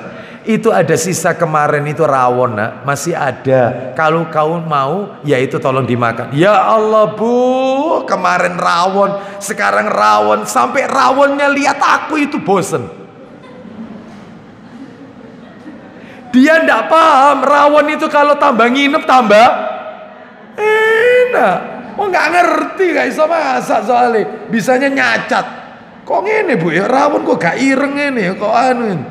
Bu, Bali kok gabak? Iya nak iku lombok nak tadi itu melijo tadi bawa lomboknya itu. Opo bu, sudah ndak bisa masak, nyacat, durhaka ini. Jangan menghina. Ibu nak masak adanya ini. Alhamdulillah, jazakillah khairan. Itu mesti tunjukkan senang. Itu. Digorengkan tahu, dipegang tahunya. Apa bu? Kena ke angin ke kanan, miring ke kanan tahunya. Kena ke kiri, miring ke kiri tahunya. Kenapa tahunya itu? Bu, pergi bu. La ilaha illallah. Ya Allah, udah capek ini orang tua ini. Ya. Hargai. Ya. Lanjut. Ya. Nomor berapa? Hah? 8. Memotong pembicaraan orang tua. Suka motong pembicaraan orang tua. Motong. Nah, papa itu usul nanti kalau kamu itu kalau sudah lulus SMA, maksudnya papa itu kamu itu kuliah. Sebentar Pak. Ini. Gini Pak. Belum selesai sudah dipotong. Dengarkan dulu. Begitu sudah selesai, minta izinnya. Itu yang benar. Ibu atau papa, mama sudah selesai ngomongnya. Kalau sudah, aku minta izin mau ngomong. Itu mestinya. Ini enggak. Enggak. Yang papa sampaikan itu enggak cocok Pak. Ini zaman sekarang ini beda. Baik. Jadi jangan sok pinter di depan orang tua. Meskipun orang tuanya enggak sekolah, maka tunjukkan kalau kita yang enggak sekolah, dia adalah orang yang paling pinter. Itu mestinya. Kita lanjutkan yang ke-9. Jarang minta izin bila keluar dari rumah. Jarang. Kalau keluar rumah enggak pernah minta izin. Tiba-tiba orang tuanya nyari, itu ya. Seperti itu. Jarang minta izin. Terus yang ke-10. Tidak minta izin ketika memasuki kamarnya. Tolong kalau mau masuk kamarnya orang tua minta izin. Ketuk pintu dulu. Ma, aku boleh masuk. Aku mau ngambil barang. Ada sesuatu yang aku butuhkan. Itu. Terutama di 3 waktu ini. Itu ada di Quran loh itu. Di 3 waktu. Yaitu sebelum subuh. Yang kedua setelah duhur. Yang ketiga setelah isya. Itu nggak boleh. Kalau mau masuk harus minta izin. Sebelum subuh, setelah zuhur, setelah isya. Kenapa? Karena di 3 waktu ini orang tua kita sedang istirahat dan sedang menanggalkan pakaiannya. Makanya anak-anak kita yang kalau masuk kamar mamanya, cuek masuk gitu. Keluar dulu. Keluar. Harus punya aturan. Ini kamarnya mama. Dan kau sudah balik, sudah besar. Ketuk pintu. Halo mama, biasa ya kan? Enggak, mama sudah taklim tadi sama Abu Aslam. Gitu ya, sudah taklim. Ketuk pintu. Itu yang benar. Oh gitu Maya? Iya, seperti itu. Karena mama istirahat, mama sedang menanggalkan pakaian. Seperti itu. Loh kan mama sendiri, ibuku sendiri. Oh iya, tapi ada batasan tubuh yang tidak boleh dilihat oleh anak laki-lakinya. Tubuh mamanya. Yaitu yang boleh dilihat adalah yang kena air wudhu. Di mana yang kena air wudhu? Ya mulai siku sampai sini. Ini kena air wudhu. Wajah kena air wudhu. Leher ini boleh. Karena selain kena air wudhu juga, yaitu tubuh yang di situ diletakkan perhiasan. Kalau leher kan ada kalung, maka boleh lihat leher. Rambut juga gitu boleh. Anak laki-laki lihat rambut mamanya. Sedangkan di bagian sini, dari sini ke sini, ini kena air wudhu enggak ini? Makanya mamanya pakai you can see, ya, sininya kelihatan. Anak laki-lakinya Pak boleh. Mamanya pakai baby doll sampai betis, bahkan sampai lutut baby dollnya. Anak laki-lakinya lihat. Kira-kira betis itu kena air wudhu enggak betis? Wudhu itu kalau basuh kaki sampai di mana wudhu? Selesai. Berarti di atas itu harus tertutup. Maka kalau pakai baby doll celana panjang aja. Loh Ustaz katanya kena perhiasan. Iya, bingle. Bingle itu di mana? Di betis, paha, atau di... Ayo. Oh, jangan. Ada batasannya, ada aturan mainnya. Anting Ustaz, makanya boleh lihat telinganya. Karena kena perhiasan. Bahkan kena wudhu juga ini. Boleh. Jadi nggak semua ya. Mentang-mentang anak boleh lihat. Enggak. Jadi lengan pendek mestinya itu. Ya karena sini boleh dilihat, sini ya nggak boleh. Ketika di dalam kamar ada suami, silakan mau Anda lepas nggak apa-apa, karena dua orang ini tanpa halal sudah. Seperti itu, suami ini nggak ada batasannya. Dari ujung rambut sampai ujung kaki dia boleh lihat, selesai. Tapi kalau anak dan yang lainnya, anak laki, ada. Lawang mamanya meninggal, anak laki-lakinya umur 7 tahun atau umur 8 tahun, nggak boleh mandikan mamanya, ikut mandikan, nggak boleh. Nggak boleh. Batasnya sampai 7 tahun. Nggak boleh mandikan. Suami boleh, suami mandikan istrinya. Suami dimandikan istrinya, boleh. Suami meninggal, bapak meninggal, anak perempuan ikut mandikan, nggak boleh. Nggak boleh. Umurmu berapa? Di atas 7 tahun. Iya, nggak boleh. Kalau di bawah itu boleh. Berarti ada aturan mainnya, Ustaz. Iyalah. Aurat ini ada aturan main, enggak semuanya. Ya, ada batasannya. Ayo, selama ini gimana di rumah? Baby dollnya gimana? Ya. Yo, sekarang kita lanjutkan. Yang keberapa sekarang? Hah? 11 ya? 11. Mencela orang tuanya di hadapan orang lain. Nah, ini keterlaluan ini. Mencela orang tua di hadapan orang lain, menghina.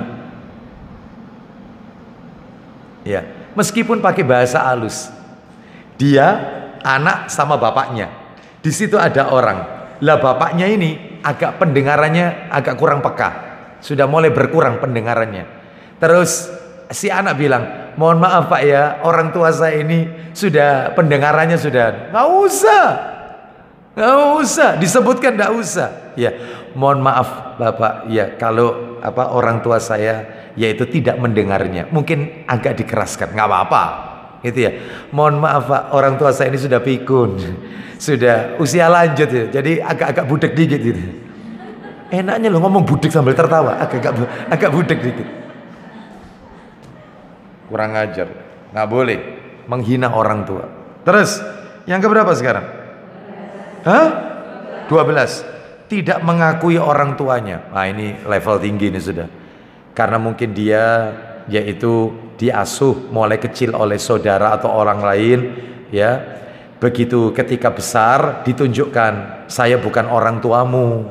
Orang tuamu itu. Iya, seperti itu. Misalnya anak-anak angkat, anak adopsi ditunjukkan ketika besar.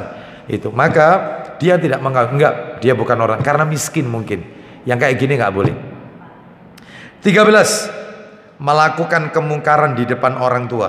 Melakukan kemungkaran di depan orang tua. Contohnya apa? Contohnya, di antara contohnya adalah bernyanyi di depan orang tua, berjoget. Malah orang tuanya yang nyuruh joget anaknya. Ya apa nak, joget itu nak. Ada nggak orang tua yang model kayak gini? Kan lucu-lucunya anak itu ya, masih kecil itu ya. Orang tuanya bilang, gimana nak, gimana jogetnya yang di TV itu nak? Loh, salah Anda. Itu ya, baik, nggak boleh. Jadi nggak boleh melakukan, misalnya lagi ketemu sama teman-temannya yang bukan mahram, ya, kumpul bareng, ini nggak boleh, ya. Terus 14, mencemarkan nama orang tua, mencemarkan nama baik orang tua. Anaknya suka berhutang, utang terus, yang nutupi orang tuanya, ditutup utang lagi, tutup lagi utang lagi terus, ya. Anaknya selalu rebut rumah tangganya sampai orang tuanya bilang, ya Allah nak, kamu itu tak nikahkan supaya mama ini tenang hatinya, mama ini nggak taunya tambah kepikiran mama ini. Ini anak durhaka yang kayak gini, anak durhaka yang kayak begini. Mestinya bikin orang tua tenang, ya. Jadi menyebabkan mencemarkan nama baik orang tua, ya. Baik. Terus 15, merugikan orang tua. 15 toh. Merugikan orang tua, ya seperti tadi, hutang, orang tuanya yang nutup, ya. Nanti anaknya punya masalah di mana lagi, orang tuanya yang ya. Nanti anaknya terjerat kena kasus apa, orang tuanya yang harus nebus, harus urusan polisi. Ini kan mencemarkan nama baik orang tua, ya. Nggak boleh, merugikan orang tua ini, nggak boleh. 16, mendahulukan taat kepada istrinya daripada orang tuanya. Oh, kalau sama istrinya Masya Allah, tapi kalau sama orang tuanya jahat. Nggak boleh seperti ini. Mendahulukan taat kepada istri daripada orang tua. Ya. 17, bakhil kepada orang tua. Sama orang tua bakhil. Kalau sama istrinya royal, istrinya minta apa langsung realisasi. Tapi kalau orang tuanya yang minta, ibu sabar bu ya, sabar, insya Allah kalau aku punya rezeki ya, selalu dijanjikan. Tapi kalau istrinya yang minta, bang aku kok kepingin anu bang, teman-temanku itu kemarin itu anu, ya insya Allah besok sama aku berangkat. Ya, kita lanjutkan. Sama istrinya selalu tur, rekreasi terus, ya. Bahkan kalau sudah rekreasi, masuk ke status foto-fotonya, orang tuanya lihat, ya Allah, ya, ibu seneng lihatnya, seneng. Tapi di sisi lain dia kecewa, dia nggak pernah diajak anaknya, yaitu safar, ya, berwisata, ya, seperti itu, nggak boleh. Kalau sama istrinya tiap tahun umroh, anak-anaknya diajak, tapi nggak pernah ngajak orang tuanya. Selalu kalau orang tuanya, mbok kau punya rezeki nak, ibu ajaan cangkingan ibu iki nak, kon tak dongakno insyaallah rezekimu anu. Ibu itu nanti kalau ikut itu bu, di sana itu bu, naik pesawat itu tangganya gini, ibu lah gak kuat nek melaku ado. Ya. Nanti itu repot bu, kursi roda itu di sana itu serba repot, macam-macam alasannya. Alasannya macam-macam. Bakhil sama orang tua, bakhil. Kita lanjutkan yang keberapa? 18, menempatkan tidur orang tua di tempat yang tidak layak. Rumahnya dia sama istrinya apa itu? Magrong apa? Besar. Agrong apa magrong ya? Magrong, besar, mewah. Orang tuanya sempit tempatnya. Kecuali kalau orang tuanya tidak mau. Ada orang tua itu begini, tolong ibu bangunkan rumah jangan besar-besar. Wis, ibu ini soalnya sendirian. Jangan. Yang kecil aja, untuk ibu tok aja sudah, jangan. Nah, kecuali itu permintaannya. Itu. Tapi kalau dia tidak mengatakan seperti itu, kalau bisa aja dia, atau kalau tidak, bangunkan tempat yang lebih mulia daripada tempat kita. Ya. Terus yang ke-19, selalu orang tua dijadikan alasan. Orang tua selalu dijadikan alasan. Lihat anak-anak sekarang, kalau terlambat sekolah, ya, kan saya dulu pernah punya pengalaman ngajar ibu-ibu sekalian. Itu kalau murid saya itu kalau terlambat, saya dulu ngajar deket sini ibu-ibu, deket sini. Ibu-ibu tahu SDN Trosobo? Iya, sebelahnya perumahan Pejaya Anugrah. Saya ngajar di situ pinggir jalan itu, sama di SDN Gilang, belakangnya kelurahan itu. Itu di situ SDN, sama SDN Keramat Jegu, semuanya deket sini semua. Ngajar guru bahasa Inggris waktu itu ya, waktu itu kalau murid saya datang itu, ya datang dari mana? Kok terlambat? Dari mana? Saya tanya, dari mana? Anu Pak Mister, manggil saya Mister. Anu tadi Pak Mister, saya tadi disuruh mama. Betul? Disuruh mama? Iya. Baik. Mamanya kalau jam istirahat selalu bawakan makanan. Tanya, ibu tadi nyuruh putranya tadi? Enggak, katanya tadi disuruh. Nih sini. Sini. Sini. Iya, langsung itu. Nggak boleh kayak gini. Selalu dijadikan alasan. Mama tadi itu soalnya sakit, makanya saya itu belikan obat, makanya saya terlambat. Padahal sehat, seger, waras mamanya. Orang tua mesti dijadikan alasan. Hati-hati loh. Ya, yang kayak begini banyak. Yang dulu sudah pernah, tolong tobat sekarang. Tobat. Minta maaf sama orang tua. Terakhir 20, mendoakan orang tua agar cepat mati. Nah ini biasanya terkait warisan ya, seperti itu, mendoakan orang tuanya agar cepat meninggal dunia, ya. Atau anaknya sudah nggak sanggup lagi merawat menjaga orang tuanya. Baik ibu-ibu sekalian rahimani, bapak ibu sekalian rahimani wa rahimakumullah. Sehingga maka yang terakhir sebagai penutup ini, ya, sebagai penutup, saya akan sampaikan kiat-kiat agar anak kita tidak durhaka.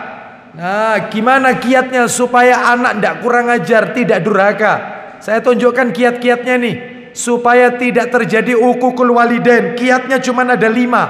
Kiatnya 5. Tolong segera dipraktekkan, ya, langsung diamalkan. Yang pertama, tugasnya orang tua kalau mengatasi anak durhaka, ya, apalagi anak kalau sudah kecanduan game, ya, maka tentunya ini sulit diarahkan ini. Maka gimana ini tugasnya orang tua ini, ya? Yang pertama adalah ini yang saya ambilkan yang pokok-pokoknya saja, ya, pokok-pokoknya saja. Yang pertama, jadilah orang tua yang istiqomah dalam berkata dan berbuat. Jadilah orang tua yang istiqomah dalam berkata dan berbuat. Pak Dedi tolong bukakan Al-Quran, tak kasih dalil.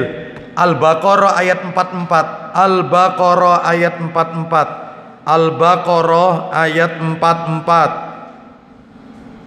Allah Subhanahu wa taala berfirman, Al-Baqarah ayatnya 44. Allah berfirman, "Atamuruna an-nasa bil birri wa tansawna anfusakum wa antum tatlunal kitab afala ta'qilun." Silakan. Mengapa kamu menyuruh orang lain mengerjakan kebajikan, sedangkan kamu melupakan dirimu sendiri? Padahal kamu membaca kitab Taurat. Tidakkah kamu mengerti? Baik, maksudnya begini. Ibu-ibu tolong yang istiqomah, bapak-bapak istiqomah dalam berkata dan berbuat. Kadang orang tua tidak istiqomah, itu akibatnya anak jadi durhaka. Contoh, mamanya bilang, "Mama tidak suka lo ya, punya anak suka bohong. Mama tidak suka." Dosa, bohong itu dosa. Mama paling benci punya anak suka bohong. Telepon berdering, kring. Mamanya bilang, "Kalau cari mama bilang tidak ada." Ini nih, begitu kelihatan namanya, nih, tolong angkat. Kalau cari mama bilang tidak ada. HP-nya ketinggalan di rumah, bilang mama keluar. Tidak istiqomah. Anaknya bingung, karena anak nggak ngerti apa-apa, masih kecil. Diangkat, "Assalamualaikum." "Waalaikumsalam." "Oh, mamanya ada." "Mama tadi pesen, disuruh bilang tidak ada." Loh, berarti mamanya ada. Mama ada, tapi tadi disuruh bilang tidak ada. Anak jujur disuruh bohong. Siapa yang mengarahkan? Orang tuanya. Pengajar, pendidik, pembohong pertama, orang tua. Yang istiqomah kalau berkata, jangan HP-an. Mama tidak suka. Boleh pegang HP sehari maksimal 1 jam. Mama tidak suka terus-terusan. Akibatnya mama kalau ngomong nggak kamu dengarkan. 1 jam. Itu pun jam sekian sampai jam sekian, sisanya nggak boleh. Tapi mamanya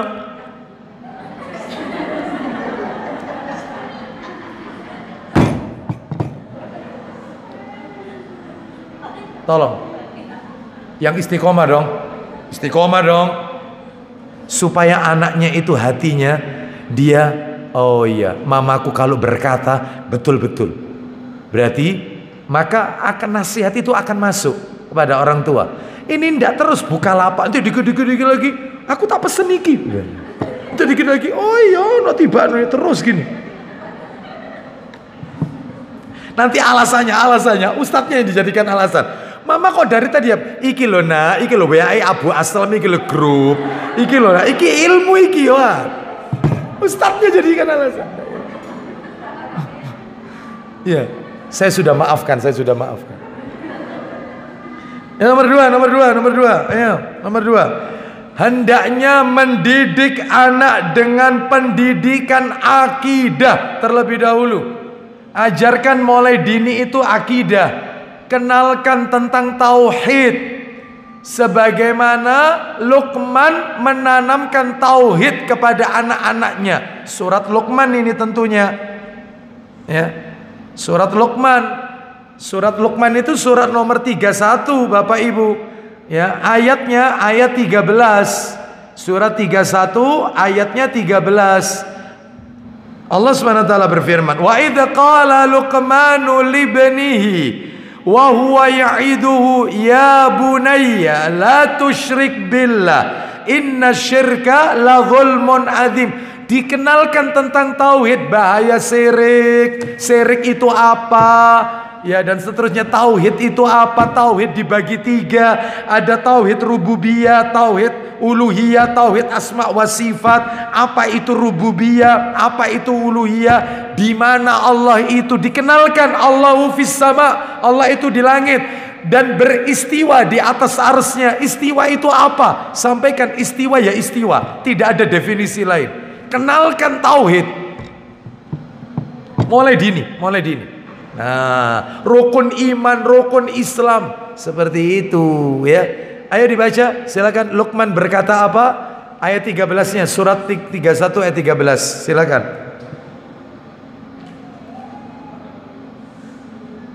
Ya, silakan. Dan ingatlah ketika Luqman berkata kepada anaknya. Apa itu? Ketika dia memberi pelajaran kepadanya. Ya. Wahai anakku, janganlah engkau mempersekutukan Allah. Sesungguhnya persekutuan Allah adalah benar-benar kezaliman yang besar. Nah, itu dikenalkan mulai kecil, sebelum dikenalkan sholat dan yang lainnya, tauhid. Bahkan ibu-ibu tahu Nabi Yakub alaihissalam ketika mau meninggal dunia, itu wasiatnya wasiat akidah, wasiat tauhid. Ayo dibuka Al-Baqarah ayat 133. Al-Baqarah 133. Am kuntum syuhada'a idh hadara Ya'qub al-maut idh qala li banihi ma ta'buduna min ba'di qalu na'budu ilahaka wa ilaha abaika Ibrahima wa Ismaila wa Ishaqa ilahan wahida wa nahnu lahu muslimun. Silakan. Apakah kamu menjadi saksi saat maut akan menjemput Yakub? Bagaimana itu di akhir kehidupannya? Ketika dia berkata kepada anak-anaknya. Apa kata Yakub kepada anak-anaknya? Apa yang kamu sembah sepeninggalku? Kalau aku nanti meninggal, ayahmu ini meninggal, kalian akan menyembah siapa? Lu diajari tauhid. Terus lanjut. Mereka menjawab. Iya. Kami akan menyembah Tuhanmu. Terus. Dan Tuhan nenek moyangmu. Yaitu Tuhannya siapa maksudnya? Yaitu Ibrahim. Terus. Ismail. Terus. Dan Ishak. Yaitu Tuhan yang Maha Esa. Dan kami hanya berserah diri kepadanya. Yaitu Allah Subhanahu wa taala maksudnya. Nah, ini kan pendidikan tauhid. Ya, sebab semuanya itu kalau diawali dari tauhid, maka kalau pondasinya kuat, maka bangunan apapun yang berdiri di atas pondasi itu akan kuat, tidak mudah rapuh. Ya, seperti itu. Taklim juga begitu. Kalau harus diawali dengan pondasi dulu. Tauhid, akidah, dikuati dulu. Begitu pondasi sudah kuat, maka apapun yang kita sampaikan, maka orang akan mengatakan sami'na wa ata'na karena pondasinya udah kuat. Itu ya. Baik, yang nomor 3, memperhatikan pergaulan anak dan permainan yang merusak moral. Jadi tolong dilihat ibu-ibu. Dengan siapa anak saya ini berteman? Dengan siapa anak saya ini berteman? Jadi diperhatikan, gitu ya. Dicek, kamu tadi berteman. Keluar tadi sama siapa? Sama teman. Siapa temanmu namanya? Ini. Terus siapa lagi? Ini. Anak mana itu temanmu itu?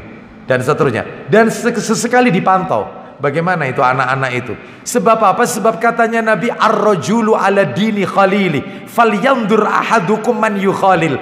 Agama seseorang itu mengikuti agama temannya. Maka lihatlah dengan siapa dia berteman. Hati-hati, teman itu bisa menjerumuskan. Sampai-sampai Nabi memberikan perumpamaan, berteman dengan penjual minyak wangi berbeda dengan berteman dengan tukang pandai besi. Kalau berteman dengan penjual minyak wangi, ya kemungkinannya 3. Kalau ndak dia beli parfum, dia pakai tubuhnya wangi. Atau yang kedua, dia ndak beli tapi diberi tester, tubuhnya jadi wangi juga. Atau yang ketiga, dia nggak beli, nggak dikasih tester, tetapi dia duduk saja di toko si penjual minyak wangi, akan terkena bau harumnya, wangi pula badannya. Selesai. Maka berteman dengan orang soleh. Kumpulono wong kang soleh katanya. Berteman dengan orang-orang soleh. Seperti itu. Ya. Apalagi suka wasiat.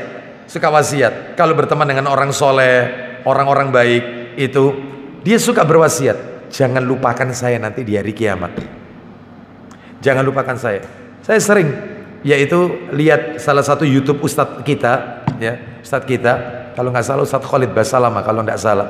Beliau mengatakan sering-sering kalau ketemu dengan orang soleh itu pesan, kalau nanti di akhirat jangan lupakan saya. Kenapa? Karena orang soleh bisa menolong kita. Setiap orang itu bisa memberi syafaat 2 atau 3 orang. Bisa ngasih syafaat. Makanya berteman dengan orang baik, dia bisa ngasih syafaat kita, nolong kita. Seperti itu. Saya pun juga demikian. Kalau yaitu taklim dengan ustadz-ustadz kita yang kibar gitu ya. Maka setelah itu salaman sudah Ustadz, jangan lupakan ana Ustadz ya. Kalau nanti di hari kiamat Ustadz ya. Ya.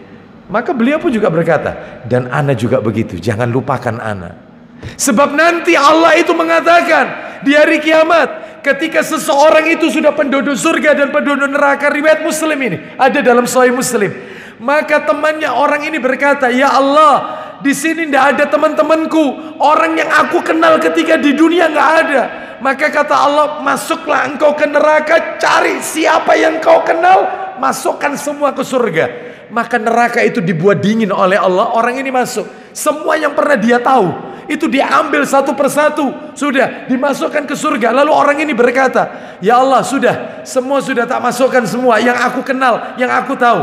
Katanya Allah, cari lagi, cari lagi. Siapa yang pernah kau jumpai, yang pernah kau kenal, yang pernah kau ketahui, cari, masukkan. Masuk lagi dia. Itu sampai 3 kali.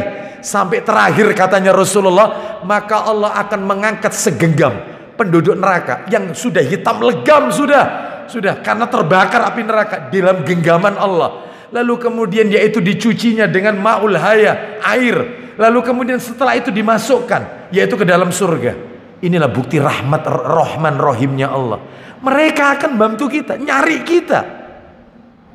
Ya, makanya penting punya suami yang soleh, ya, punya istri yang soleha. Dia akan mencari kita, anak-anak yang soleh. Disebutkan di dalam hadis Muslim, nomornya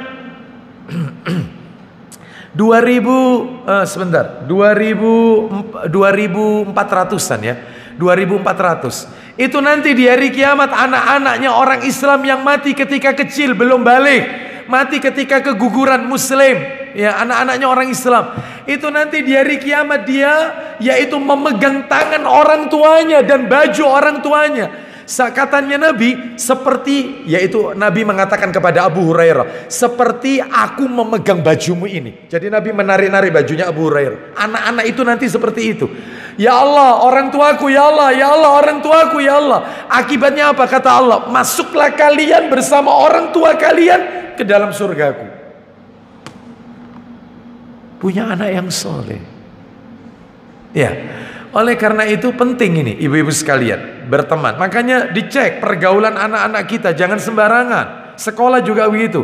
Dia duduk dengan siapa? Jangan-jangan dia duduk sama anak yang orang tuanya dukun, orang tuanya pelaku maksiat. Jangan bawa pengaruh. Hati-hati.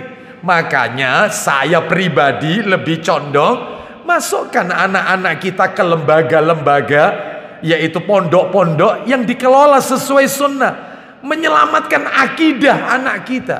Dan dia yang bisa mendoakan kita saat kita berada berteman dengan bakteri berpengurai, bahkan tubuh kita hancur, tapi doanya anak yang soleh terus, tidak berhenti. Apalagi dia hafal Quran, itu dia jadi imam. Allahu Akbar. Setiap bacaan yang dia baca satu huruf, orang tuanya yang mendekam dalam kubur dapat itu ganjarannya. Terus, dapat terus. Berteman dengan orang soleh. Nih ya. Terus kita lanjutkan. Mana dalilnya? Kita kasih dalil. Nanti dibaca sendiri ya. Nanti dibaca sendiri surat 37 As-Saffat ayatnya 50 sampai 57. As-Saffat ayatnya 50 sampai 57. Ibu-ibu sekalian. Nah, itu di situ nanti ibu akan dapatkan keterangan ada orang yang duduk di surga sama teman-temannya, lalu dia bilang sama teman-temannya, Aku dulu di dunia pernah punya teman. Itu nanti ayatnya di situ. Nanti panjenengan baca sendiri. Aku dulu di dunia pernah punya teman, yang temanku itu punya pemahaman tidak percaya tentang adanya hari berbangkit. Temanku pernah bilang, orang kalau sudah dikubur, sudah jadi tulang belulang, masa bisa dibangkitkan? Yaitu, sudah jadi tulang belulang, bahkan jasadnya sudah nggak dikenali. Lalu dia bilang sama temannya yang di surga, maukah engkau menemani aku mencari temanku itu? Kok di surga ini tidak kelihatan? Akhirnya Allah menunjukkan temannya di tengah-tengah neraka. Lalu si temannya ini yang di surga berkata, untung engkau tidak aku jadikan sebagai teman akrabku. Untung. Ya. Andai kata aku jadikan teman akrabku, niscaya nasibku bukan di sini tempatnya, tetapi bersama dirimu. Untung aku tidak mengikuti pemahamanmu. Lu hati-hati. Hati-hati, teman itu bawa pengaruh, teman itu. Ya, hati-hati. Kita lanjutkan, yaitu yang keempat, senantiasa mendoakan anak. Gimana Bu doanya untuk anak Bu? Robbi habli minas solihin. Ada lagi, Rabbana hablana min azwajina wa dzurriyyatina qurrata a'yun waj'alna lil muttaqina imama. Ya, seperti itu. Ada lagi, bagus doanya Nabi Ibrahim, Rabbi ja'alni muqimas salah wa min dzurriyyati Rabbana wa taqabbal du'a. Ya Rabb, jadikan aku ini orang-orang yang mendirikan salat dan juga anak keturunanku. Jadi dia bukan mendoakan dirinya saja, anak keturunannya, cucunya, cicitnya, cangga, buyut, semuanya ahli sholat. Makanya kalau ada anak-anak yang dia tidak senang sulit diarahkan sholat, mungkin orang tuanya lupa mendoakan seperti ini. Ya, makanya minta sama Allah, yaitu agar anak keturunannya menjadi anak keturunan yang ahli sholat, selalu menegakkan sholat. Seperti itu. Dan masih banyak lagi doa-doa yang lain. Di mana itu doanya? Robbi habli minas solihin. Surat As-Saffat ayat 100, surat 37 ayat 100, surat 37 ayat 100, As-Saffat ayat 100. Rabbi habli minas solihin. Ya Rabb, karuniakanlah kepadaku seorang anak yang soleh. Anak yang soleh, ya, termasuk perempuan soleha di situ sama. Kalau sudah disebut soleh itu ya untuk perempuan juga, ya. Baik. Terus kemudian yang terakhir, yang kelima, tidak membela kesalahan anak. Tolong, kalau anak salah jangan dibela. Tunjukkan kesalahannya. Tunjukkan. Mulai kecil, mulai bayi, mulai kecil bisa jalan, jatuh, pasti nangis dong anak itu. Tunjukkan. Makanya mama bilang apa? Hati-hati, ini licin, ya. Maka jangan diulangi lagi. Tunjukkan kesalahannya.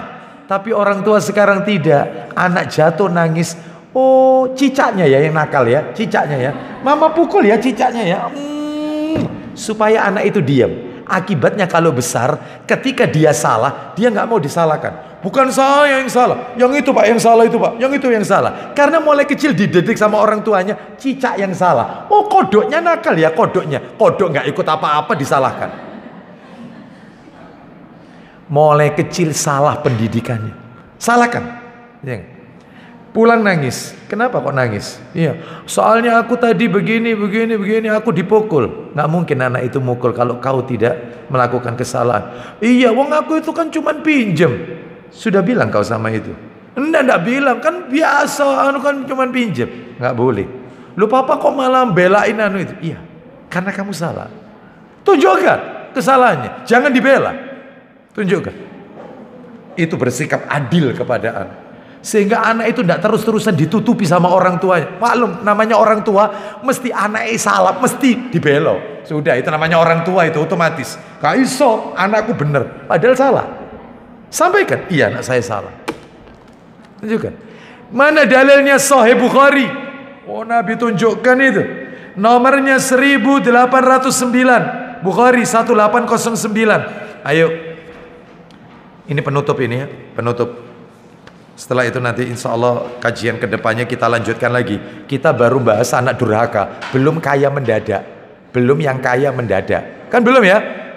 Belum kaya mendadak kan? Baru anak durhaka kan ini, belum. Ayo silakan baca 1809 Bukhari. Silakan. Dari Aisyah radhiyallahu anha. Ya. Bahwa kaum Quraisy amat memusingkan mereka. Kenapa orang Quraisy kok pusing? Silakan. Akan hal seseorang perempuan suku Makhzum. Makhzum, silakan. Yang melakukan pencurian. Jadi ada seorang wanita ini dari suku Makhzum. Suku yang terkenal ya cantik-cantik perempuannya dan kaya. Tapi nyuri. Kan ada orang itu kena penyakit klepto. Suka ngambil miliknya orang, padahal orang kaya ini. Jadi kalau diundang atau apa, suka ngambil apa diambil, padahal orang kaya, orang mampu. Klepto. Ini juga di zaman Nabi ada yang kena kayak gini nih. Dia nyuri padahal kaya. Lanjutkan terus, silakan. Mereka katakan, silakan.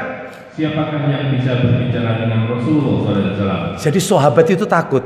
Yang mencuri ini wanita bangsawan ini, orang terhormat yang nyuri.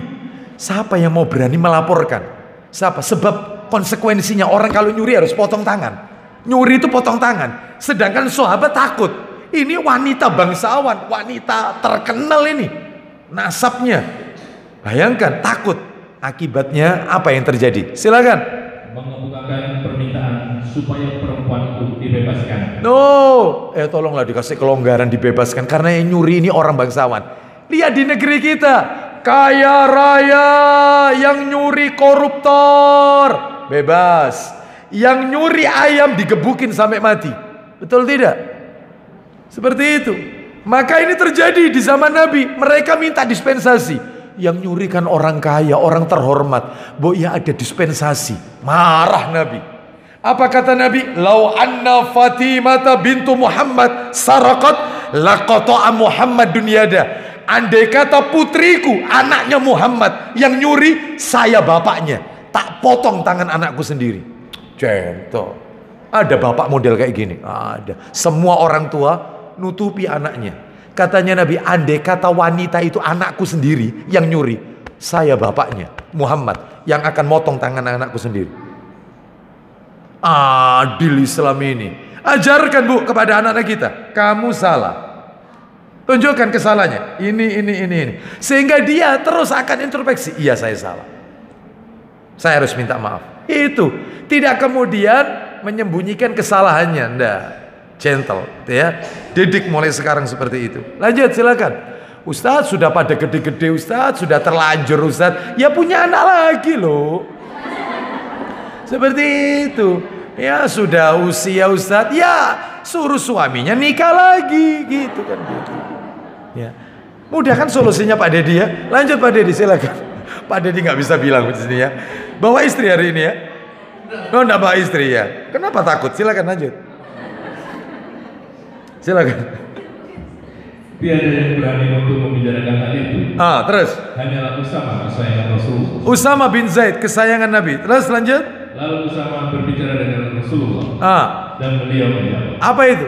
Adakah engkau hendak tolong supaya orang bebas dari hukuman Allah? Terus. Kemudian Nabi berdiri dan berkhotbah. Apa itu? Sabda beliau. Ya. Hai orang banyak. Ya.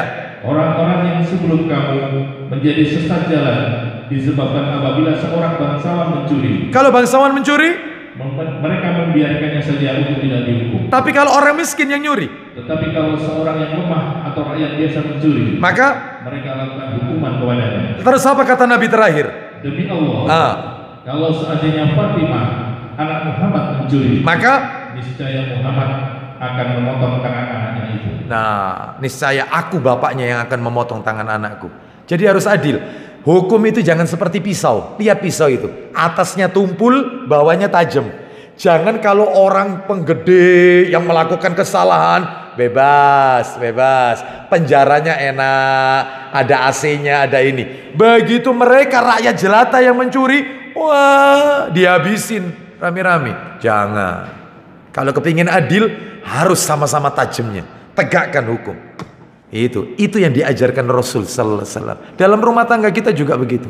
Harus, ya. Wallahu a'lam bishawab. Demikian yang bisa kami sampaikan. Semoga sedikit menjadi tambahan ilmu yang bermanfaat. Ada yang mau bertanya? Tidak ada. Baik, kita tutup dengan kafaratul majelis. Semoga Allah Subhanahu wa taala meridhoi amal ibadah kita. Bulan depan masuk Ramadan. Apa ada kajian? Tadi dilihat kalau awal Sabtu pertama itu tanggal 1 kan emang hari buruk. Terus bisa Sabtu kedua tanggal 7. 7. Insya Allah tadi saya lihat sekitar 7 atau 8. Kalau bisa kita siap. Tanggal 8. Insya Allah. Nanti tolong saya dianu lagi ya. Artinya bisa diadakan. Tayyib. Kita tutup, mudah-mudahan Allah mempertemukan kita dengan bulan Ramadan. Semoga Ramadan tahun ini Allah tidak jadikan Ramadan yang terakhir bagi kita, tetapi Allah masih memberikan kesempatan kepada kita untuk menikmati indahnya Lailatul Qadar di masa-masa yang akan datang.